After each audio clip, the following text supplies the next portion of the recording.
చాలా ఉన్నా కానీ పారిపోతున్నానని ఒప్పుకున్నాడు. పడవేయమని చెప్పుకున్నాడు. పరిశుద్ధుడైన దేవుడిని ఒప్పుకున్నాడు. నాలుగవది ఏం చేస్తున్నాడంటే రెండవ అధ్యాయంలో, యోనా గ్రంథం రెండవ అధ్యాయంలో పశ్చాత్తాపడుతున్నాడు. ప్రార్థన చేస్తూ పశ్చాత్తాపడుతున్నాడు. ఏమని పశ్చాత్తాపడుతున్నాడు? రెండవ అధ్యాయంలో అమత్యము కడుపులో యోనా యెహోవాకు ఇలాగ ప్రార్థించాడు. నేను ఉపద్రవములో ఉండి యెహోవాకు మనము చేయగా ఆయన నాకు ప్రత్యుత్తరం ఇచ్చెను. పాతాళ గర్భములో నుండి నేను కేకలు వేయగా నీవు నా ప్రార్థన అంగీకరించున్నావు.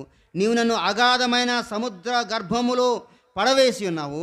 ప్రవాహములు నన్ను చుట్టుకొని ఉన్నవి. నీ తరంగములు నీ కురుల నీవు నన్ను కప్పి ఉన్నవి. నీ సన్నిధి నుంచి నేను వెలివేయబడినను. నీ పరిశుద్ధాలయము తట్టు మరలా చూచిననుకుంటుని. ప్రాణాంతము వచ్చినంతగా జలములు నన్ను చుట్టుకొని ఉన్నవి. సముద్రగాధము నన్ను ఆవరించినది. సముద్రపు నాచు నా తలకు చుట్టుకొని ఉన్నది. చూడండి, ఇదంతా మాట్లాడుతున్నాడు. నేను మరెన్నటికి ఎక్కి రాకుండా భూమి గడియలు వేయబడి ఉన్నవి. పర్వతముల పునాదులోనికి నేను దిగి ఉన్నాను. నా దేవా యెహోవా, నీవు నా ప్రాణము కోపములో నుండి పైకి రప్పించి ఉన్నావు. చూడండి, అగాధం నుండి ప్రార్థన చేస్తున్నాడు, పశ్చాత్తాపడుతున్నాడు. ప్రభువా, నేను నిజంగానే పాపం చేశాను. నేను పాపం చేశాను. ఏం పాపం చేశాను? దేవుని సన్నిధిలో నుంచి నేను పారిపోతూ వెళ్ళిపోతూ ఉన్నాను. దేవుని మాటకు అవిధేయత చూపిస్తూ నేను వెళ్ళిపోతున్నాను.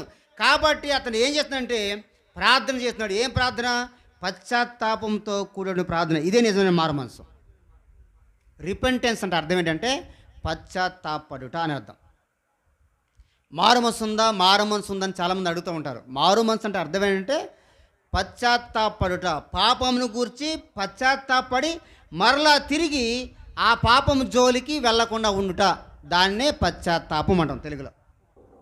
దాన్నే మారు మనసు అంటాం. చాలామంది క్రైస్తవ నాయకులకు సంఘాలకు తెలియక మారు మనసు పొందేవంట. అంటే ఏంటి తెలియదు. మారు మనసు పొందేవంటే ఏంటి తెలియదు. మారు మనసు అంటే రిపెంటెన్స్,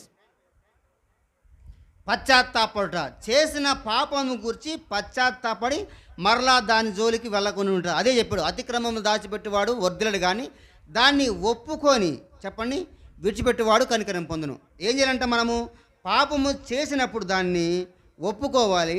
ఒప్పుకున్న దాన్ని బట్టి ఏం చేయాలి చెప్పండి, దాన్ని విడిచిపెట్టాలి. అదే నిజమైనటువంటి పశ్చాత్తాపం. యోనా గారు పశ్చాత్తాపడుతున్నాడు. ఇది చాలా మంచి విషయం.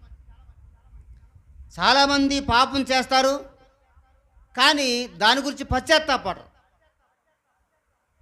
చాలామంది చేస్తారు కానీ దాన్ని ఎవరు కూడా పశ్చాత్తాపడిన విషయాలు ఎవరు. కానీ యోనా భక్తుడు కనీసం ఆ స్థితిలోకి వెళ్ళినా కూడా ఏమి జ్ఞాపకం చేస్తున్నాడు? అప్పుడే జ్ఞాపకం వచ్చింది కనీసం.